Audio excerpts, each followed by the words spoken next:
Hello বন্ধুরা, তোমরা সবাই কেমন আছো? আশা করি সবাই খুব ভালো আছো। আজ আবার একটি নতুন দিনে একটি নতুন ব্লগ ভিডিও তোমাদের সকলের সাথে শেয়ার করতে চলে এসেছি। তবে আজকের ভিডিওটা অন্য দিনের থেকে একটু আলাদা। আজ সোনার বাবার জন্মদিন, আর সেই উপলক্ষে আজকে সারাটা দিন আমরা কী কী করছি তার সব কিছুই তোমাদের সাথে শেয়ার করব। তো আমার পরিবারের সকল সদস্যকে জানাই গুড মর্নিং। তো আজকে সকাল থেকে শুরু করলাম ভিডিওটা। আর দেখো, এই গাছগুলোর ভিডিও আমি তো আগেও তোমাদের সাথে শেয়ার করেছি, আর এই গাছগুলো যতটাই সুন্দর হয়ে উঠেছে, আমার এই শখের গাছটা দিন দিন যেন ততটাই নেতিয়ে পড়েছে। আগের বার তোমাদের বলেছিলাম না, গাছটাই কেমন সাদা সাদা গুটি গুটি মতন কেমন হয়েছে, আর এই কয়েকদিনের মধ্যেই দেখো গাছটা কেমন যেন মাথা নুইয়ে পড়েছে। তো আজকে সকালবেলা গাছটাকে দেখে ভীষণ খারাপ লাগছিল। আর এই যে গাছগুলো দেখতে পাচ্ছ, এগুলো কিন্তু সবই আমাদের ঘরের পিছনে। আর এখানে কিন্তু প্রচুর গাছ আছে, আর সেই কারণে দেখেছো পুরো জায়গাটা মনে হচ্ছে শুধু সবুজে ঘেরা, আর জবা ফুলগুলো একটু লাল লাল দেখা যাচ্ছে। তো চলো সোনাকে ব্রাশ করাই। কই দেখি কেমন করে ব্রাশ করছো। উরি বাবা, হেবি সুন্দর হচ্ছে তো, দেখাও। উরি বাবা, চেটে পুটে আবার খেয়ে নিচ্ছ? হ্যাঁ, কেউ খায় চেটে পুটে? কেউ খায়? ভালো করে দাঁত ডলো ডলো। হ্যাঁ, হেভি তো, এই তো এই তো এই তো হেভি হয়েছে। আবার ডলো, আবার ডলো, আবার ডলো। যেটুকু ফেনা হচ্ছে সেটুকু টুক করে খেয়ে নিচ্ছে। করো করো, তাড়াতাড়ি করো।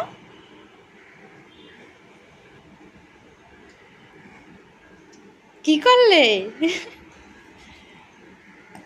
হ্যাঁ, আমি দাঁত মাজিয়ে দিলেও সোনাকে রোজ আমি একা একা দাঁত মাজতে দিই, যাতে সোনা সুন্দরভাবে নিজের দাঁতটা খুব তাড়াতাড়ি মাজা শিখে যায়। এতে সোনা বেশ খুশিও হয়। আজকে সকালে রান্না করেছি লুচি, মটর তরকারি ও সুজি। তো চলো খাবারটা খেয়ে নিই। আর এদিকে দেখো, দুপুরে রান্নাও কমপ্লিট। ভাত, এখানে আছে 5 রকম ভাজা, এখানে আছে মূলো ভাজা, আর এখানে সুজি, যেহেতু পায়েসের চাল নেই তাই সুজি বানিয়েছি। আর এদিকে আছে লুচি, আর তার সাথে রয়েছে মটরের তরকারি, আর ডাল বানিয়েছি, আর এই হচ্ছে ফ্রাইড রাইস। বইয়ের মধ্যেটা কিসের ছবি মাম্মা? তোমার বইয়ের মধ্যেটা কিসের ছবি? মাছি? গ্রিন কালারের মাছি নাকি? উরি বাবা, এই দেখো আমার সোনামার বইয়ের মধ্যে একটা গ্রিন কালারের মাছির ছবি রয়েছে। হ্যাঁ, আমি ভয় পাই না? আমি ভয় পাই না মা, তুমি কি ভয় পাও? তুমি ভয় পাও? হ্যাঁ, না না, ভয় পেতে নেই মা, ও তো বইয়ের মধ্যে রয়েছে। দাও বইগুলো আমাকে দাও, সব কটা বই দাও। ওরম করে না, আমার হাতে দাও, আমার হাতে দাও। সব কটা বই রেখে আসি। এখন আমার সোনা মাম্মা কি করবে? ঘুমো ঘুমো। হ্যাঁ, ঘুমাবে। তুমি দুপুরবেলা ভাত খেয়েছ? বলো তো, কি ভাত খেয়েছো? কি দিয়ে ভাত খেয়েছো আজকে? মাছ দিয়ে? মাছ আর কি খেয়েছো? হ্যাঁ হ্যাঁ, এইখানে মাছটা আছে, ওই মাছটা খেয়ে নিয়েছো? হ্যাঁ, এটা কি বলো তো? এটা কি বলো তো? পারো না, ওটা মাছ মা। ওগুলো মাছ, সব মাছের ছবি দিয়া, অনেক রকম মাছের ছবি দিয়া ওখানে, বুঝেছো? আমি তো দেখতে পাচ্ছি না মা। ওই দেখো, এগুলো সব মাছের ছবি দিয়া, ওই নিচের দুটো বাদ দিয়ে। কি বড় বড়! কোন মাছটা খাবে তুমি বলো? হ্যাঁ, এই মাছটা খাবে? ওই মাছটা কি কালার বলো তো? কি কালার বলো তো ওই মাছটা? কি কালার বলো তো? হ্যাঁ, কি কি অরেঞ্জ? তাই বলছো নাকি? অরেঞ্জ কালার নেই মা, একটা মাছ আছে ব্লু কালার, একটা আছে সিলভার কালার, একটা হচ্ছে কি কালার, এটাকে বলবো, ব্ল্যাক ঠিক না, আবার একটু কালো কালোর মতনই ঘেঁষা, বুঝেছো? আর এই পাশের কালারটা হচ্ছে কি জানো, ভুলে যাচ্ছে এই কালারের নাম। ঘিয়ে কালার এই কালারটা, বুঝেছো? ওইটা ওইটা একটু একটু কালো না, আবার কেমন যেন বেগুনি বেগুনি কালচে কালচে কেমন একটা কালার। হুম, হ্যাঁ, বুঝলাম না। বসবো? তা আমি তো বসেছি। দেখেছি দেখেছি, ওটা ব্ল্যাক কালার। সোনামণি, আচ্ছা বইগুলো দাও, এখন ঘুমাতে হবে, এখন ঘুমাতে হবে, আবার আবার পরে, ঠিক আছে? আবার বিকেলবেলা দাও, স্লেট দাও, স্লেট দাও, পেন্সিল স্লেট সব দাও। পেন্সিল তোমার সামনে, তোমার সামনে। হ্যাঁ এই তো, দাও স্লেট দাও। হ্যাঁ তো এগুলো আমি রেখে আসি, ঠিক আছে? তুমি তাহলে বিছানাটা করো, আমি রেখে আসি। ওরে বাবা, ওই দেখো নিজে নিজে একা একা বালিশ নিয়ে আমার মা শুয়ে পড়েছে। এখন ঘুমাতে হবে তাই? ঠিক আছে, চলো তাহলে ঘুমিয়ে পড়ো। আজকে ঘুম থেকে উঠে বিকেলবেলা ঘুরতে যাবে? কোথায় ঘুরতে যাবে? পার্কে? পার্কে যাবে? তাহলে কোথায় যাবে? প্রসন্ন হাউস যাবে? ওদের বাড়ি গিয়ে খেলতে তোমার বেশি ভালো লাগে তাই? আচ্ছা ঠিক আছে, তাহলে তোমাকে ওখানেই খেলতে নিয়ে যাব, ঠিক আছে? সোনাকে ঘুম পাড়িয়ে এই খাবারটা রেডি করে নিয়েছি, এখন চলো খেতে দিই সোনার বাবাকে। তোমাদেরকে আগেই বলে দিয়েছি আজকে কী কী রান্না করেছি, তাও চলো তোমাদেরকে আরেকবার দেখাই যে ডাল, আলু ভাজা, কলা ভাজা, মূলো ভাজা, বাঁধাকপির বড়া, বেগুন ভাজা আর একটু চাটনি আর ভাত, ফ্রায়েড রাইস আর মটরের তরকারি। আর যেহেতু শনিবার সেই জন্য কিন্তু একদম নিরামিষ। ইচ্ছে ছিল একটু পনিরের তরকারি করব, বৃষ্টির জন্য আনতে পারিনি। দেখতেই পাচ্ছ আমি আর সোনা সাজুগুজু করে বেরিয়ে পড়েছি। সোনা মামুকে হাত দিও না, মা মুখে হাত দিও না। তো সোনাকে জিজ্ঞেস করো আমরা কোথায় যাচ্ছি, বলো তো সোনা কোথায় যাচ্ছি? ও বলছে প্রসন্ন হাউস যাচ্ছি। অ্যাকচুয়ালি ঘর থেকে যখন বেরোচ্ছিলাম ওকে সাজিয়ে গুছিয়ে আমি এটাই বলেছি যে প্রসন্ন হাউসে নিয়ে যাব, তুমি ওখানে গিয়ে একটু খেলা করবে আর আমরা একটু সময় কাটাবো আর কি। তবে আমরা কিন্তু এখন খেলা করার জন্য যাচ্ছি না, আমরা এখন যাব কিন্তু দুজন মিলে বাজারে। কেন বলো তো? একটা জিনিস আনতে। কী জিনিস চলো তোমাদেরকে দেখাই। খোলো, আস্তে আস্তে খোলো, আস্তে আস্তে খোলো।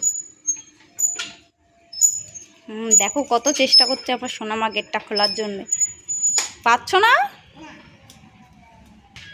এই তো, চলো।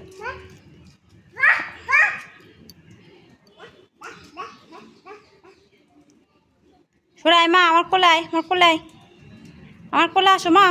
থাক ওরা থাক।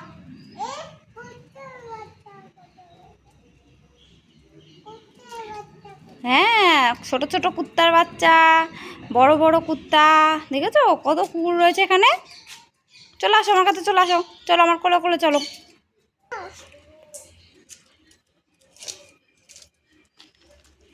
কি হলো? আকাশটা দেখে তো বুঝতেই পারছো মেঘ হয়েছে, আর সকাল থেকে আজকে কিন্তু বৃষ্টিও হয়েছে। আর সেই কারণে সোনাকে নিয়ে সারাদিন বেরোয়নি, বেরোবো ভাবিও নি। কিন্তু এখন যখন বৃষ্টিটা কম আছে আর মেঘটাও খুব একটা নেই, তাই ভাবলাম সোনাকে নিয়ে একটু বেরোই। তো এখনও জানে না বাজারে আমরা কি করতে যাচ্ছি, তো আমি তোমাদেরকে এখনই বলে দিচ্ছি কি করতে যাচ্ছি। আজকে তো সোনার বাবার জন্মদিন, আর সেই কারণে তেমন করে তো কিছু করে ওঠাই হয়নি, তাই ভাবলাম এখন বাজারে গিয়ে ওর জন্য একটা কেক নিয়ে আসি। একটু পরে আবার ডিউটিতে চলে যাবে, তাই এখনই বাজারে যাচ্ছি। একটা কেক নিয়ে এসে সন্ধ্যের আগে আগে একটু কেক কাট করব, তারপরে ও ডিউটিতে যাবে। তো দেখো আমি আর সোনা কিন্তু এখন চলে এসেছি বাস স্ট্যান্ডে। আর বাস স্ট্যান্ডে আসার পরে ওয়েট করছি এখন বাসের জন্য। আর দেখছি অল্প অল্প মেঘ করেছে, তো জানি না বাজারে যাওয়ার পরে কি হবে। এমন একটা দিন পড়েছে কি আর বলবো, আজকে আবার যাবে সে আবার ডিউটিতে, সেই জন্য আরও রয়েছে তারা। আজকের দিনটা না হয় অন্য কোনো বার পড়লে খুব ভালো হতো। আজকে সারাটা দিন ঘরে থাকলো, ভাবলাম অনেক আনন্দ করব, কিন্তু কি আর করব, বৃষ্টিতে সব কিছুই মাটি করে দিল। তাও এখন যেহেতু বৃষ্টি হচ্ছে না, তাই এখন আমি আর সোনা কিন্তু যাচ্ছি সোনার বাবার জন্য কেক আনতে। আর এই কথাটা কিন্তু সোনার বাবা জানে না, আজকে কিন্তু আমরা দুজন মিলে ঠিক করেছি তাকে সারপ্রাইজ দেব। আর যেহেতু এখানে দাঁড়িয়ে দাঁড়িয়ে বোর হচ্ছিলাম, তাই ভাবলাম সোনার সাথে একটু আড্ডা ইয়ার্কি করে নিই। সোনারও সময়টা কেটে যায় আর আমারও সময়টা কেটে যায়। আর রাস্তায় বেরোলে আমি আর সোনা সবসময় এমন করতেই থাকি। আর এই দেখো এখানে দাঁড়িয়ে গল্প করতে করতে ওই যে দূরে দেখা যাচ্ছে গোলাপি কালারের যে বাসটা, সেই বাসটাই কিন্তু এখন আমরা উঠবো। আর এই বাসে করে কিন্তু এখন আমরা যাব পারেঙ্গিবাটায় বাজারে। আর বাস স্ট্যান্ডের পাশেই একটা কেকের দোকান আছে জানো তো, সেখান থেকেই আজকে একটা কেক নিয়ে চলে আসবো। আজকে আর বাজার ঘুরবো না। আকাশের অবস্থা খুব একটা ভালো নয়। বাসে উঠে এই দিকে তাকিয়ে দেখে আমার তো চক্ষু চড়ক গাছে উঠে গেছে। হঠাৎ করে দেখি এই পাশ দিয়ে আকাশটা পুরো কালো হয়ে এসেছে। দেখে মনে হচ্ছে এক্ষুনি বৃষ্টি নামলো বলে। এখনও 5টা বাজেনি, এই টাইমে এখানে কিন্তু একদম রোদ খাকা করে। আর আজকে দেখে মনে হচ্ছে যেন সন্ধে হয়ে গেছে। আর মনে হচ্ছে অল্প অল্প যেন হাওয়াও ছাড়া শুরু করেছে। আমি তো বাসের মধ্যে বসে বসে একটু চিন্তা করছিলাম, জানি না কি হবে। তাও আমি সঙ্গে করে ছাতাটা নিয়ে এসেছি, কিন্তু যাক ঝড় বাদলার দিনে বাচ্চা নিয়ে রাস্তায় বেরোলে একটু প্রবলেমই হয়। তবুও কিছু করার নেই, আজকের স্পেশাল দিনে তো একটু স্পেশাল করে কিছু করতেই হতো। সারাদিন তো তেমনভাবে কিছু করতেই পারিনি। আর এই হচ্ছে সেই দোকান যেখান থেকে আমরা আজকে কেক নেবো। তো এর আগেও কিন্তু এই দোকান থেকে আমরা বহুবার কেক কিনেছি।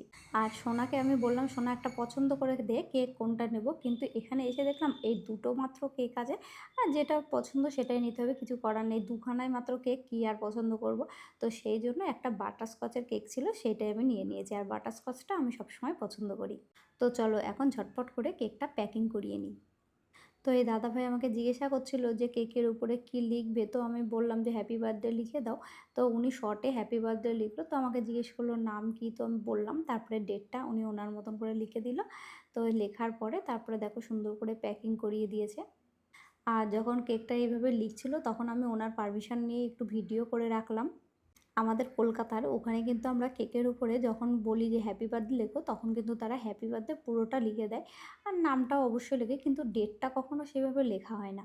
কিন্তু এখানে যারা কেক কেনে, তারা প্যাকিং করে, তারা প্রত্যেকেই কিন্তু ডেটটা মাস্ট লিখবেই, কেন জানি না।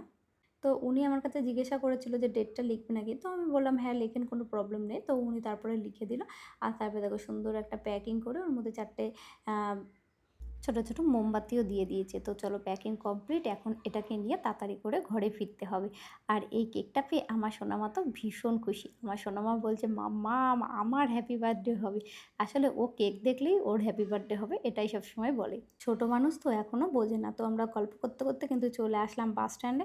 আর বাস স্ট্যান্ডে এসে দেখো এইভাবে ছাতি নিয়ে এখন আমি দাঁড়িয়ে আছি, কেননা অল্প অল্প বৃষ্টি পড়া শুরু হয়ে গেছে।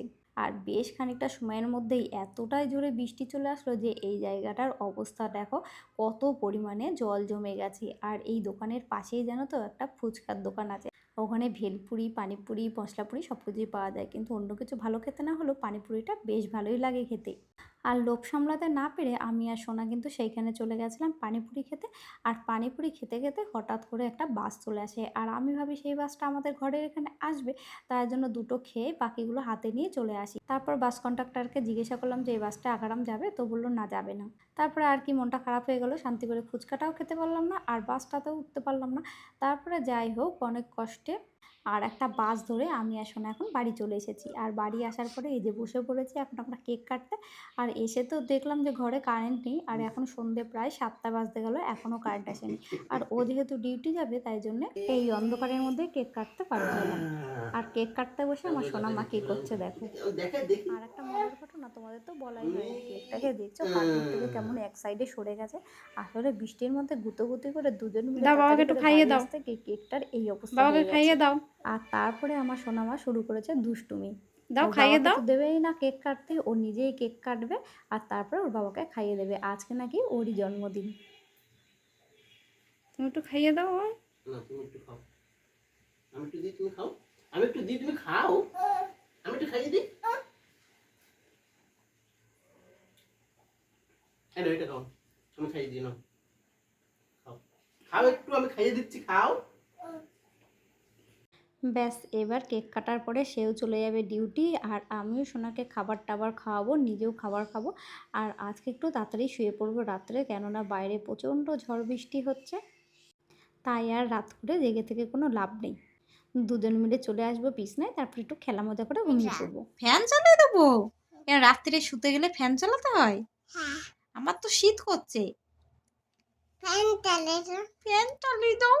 তাহলে একবার বলো তো সেই কৃষ্ণের মন্ত্রটা বলো তো একবার, তাহলে ফ্যান চালিয়ে দেবো। বলো কৃষ্ণায় বাসুদেবায়টা বলে দাও তো একবার।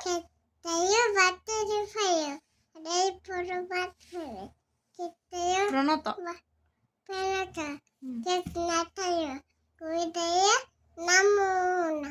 তাই কি সুন্দর বলেছো তুমি মা। এটা কি ঘুমানোর আগে বলতে হয়?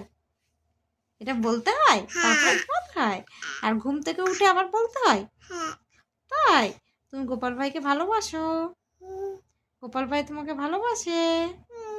তাই? হ্যাঁ কি বাকে মানে? বাকে মানে বুঝতে পারছি না। ডাকে? বাকে? ও বাঘকে ভালোবাসে? কি বলছো বুঝতে পারছি না তো। ও বাঘকে ভালোবাসে গোপাল ভাই? তাই? বলি বাবা রে। তা আমার আগে রাত্রে ঘুমানোর আগে আমার একটা কে হামি দেবে? আমাকে কে হামি দেবে?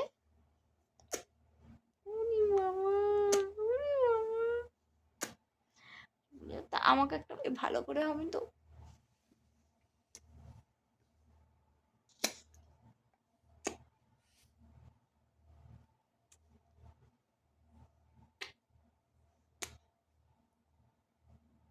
উরি বাবা, আমি তোমার একটা আমি দিই। Good night. হরে কৃষ্ণা। তাহলে এবার ঘুমিয়ে পড়ি আমরা। হ্যাঁ, মুখের থেকে হাত ছাড়াও, মুখের থেকে হাত ছাড়াও। এম করতে করতে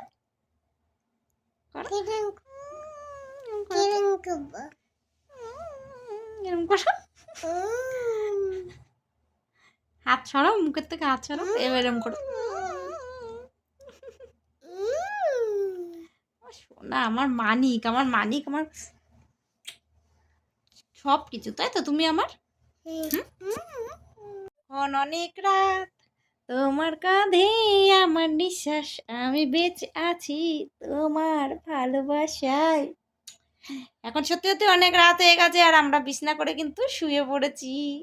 আর 2-5 মিনিট একটু সোনামার সঙ্গে একটু টুক টুক টুক টুক করে গল্প করবো। আমরা দুজন মিলে অনেক আনন্দ করবো, তারপরে গল্প করতে করতে আমরা দুজন ঘুমিয়ে পড়বো, তাই তো মাম্মা? হুম হুম মুখের মধ্যে হাত দেয় না মা। হাত বের করো, হাত বের করো, হাত বের করো, হাত বের করো, হাত বের করো। দুষ্টু বুড়ি, এটা আমার দুষ্টু বুড়ি। আমার দুষ্টু বুড়ি।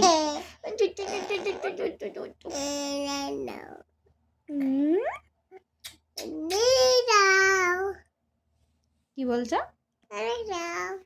হ্যাঁ, তো চলো আজকের মতো ব্লগটি এখানে শেষ করছি। দেখা হবে পরবর্তী একটি নতুন ব্লগ নিয়ে।